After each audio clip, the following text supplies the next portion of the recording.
cumprimentos, eu me chamo Gabriel Augusto da Silva Leal. Meu trabalho é intitulado Atualidade do Romantismo Nosso Contemporâneo em A Morte Sem Nome, de Santiago Nazariano.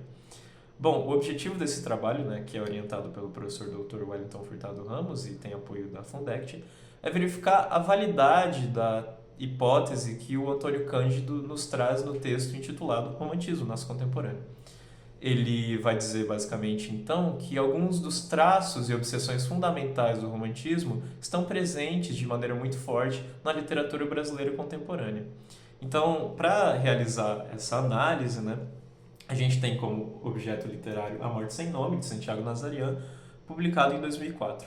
Falando brevemente sobre o livro, ele se trata de uma moça chamada Lorena, que é a nossa protagonista e narradora, e ao final de todo o capítulo ela comete suicídio de uma forma diferente.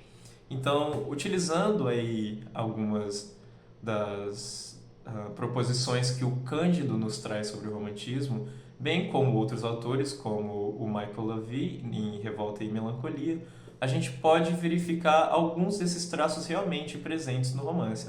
Então, como eu disse, por se tratar de uma protagonista que comete suicídio de maneira frequente, já dá para observar aí o traço principal que o Antônio Cândido nos traz sobre o romantismo, que é a negatividade aqui no eixo temático.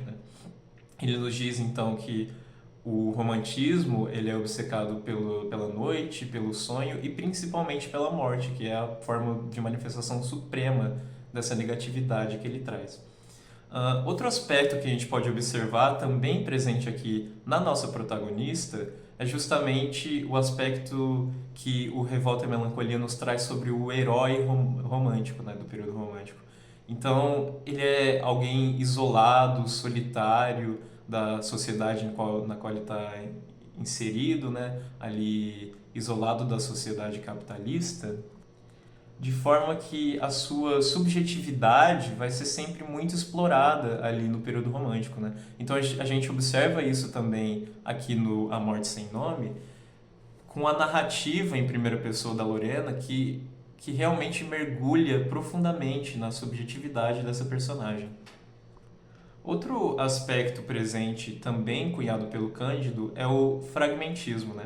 Então, esse fragmentismo ele se configura nesse romance de modo que, como eu disse, ao final de cada capítulo a Lorena comete suicídio de forma diferente. Então, obviamente, quando você só pode morrer uma vez, essa narrativa que a gente acompanha ela não é linear.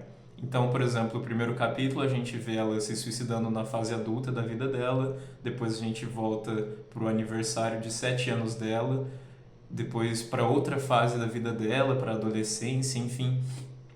O que é constante é que no final de cada um desses capítulos ela morre, Então, esse fragmentismo está presente de modo que a gente não tem uma narrativa linear, A gente acompanha apenas fragmentos ali da vida da Lorena, ou melhor dizendo, de sua morte, E aí a gente pode verificar todos esses traços aqui fundamentais presentes no nosso objeto literário, Então, a conclusão que a gente tem é que a tese do Antônio Cândido, sim, é muito válida e que isso pode nos trazer uma série de implicações para o ensino da literatura, De modo que a gente pode observar que toda essa periodização dos movimentos literários que a gente vê, principalmente no ensino básico, como algo muito rígido, na verdade é muito mais flexível, Então é importante que ao ensinar a literatura a gente tenha uma percepção de como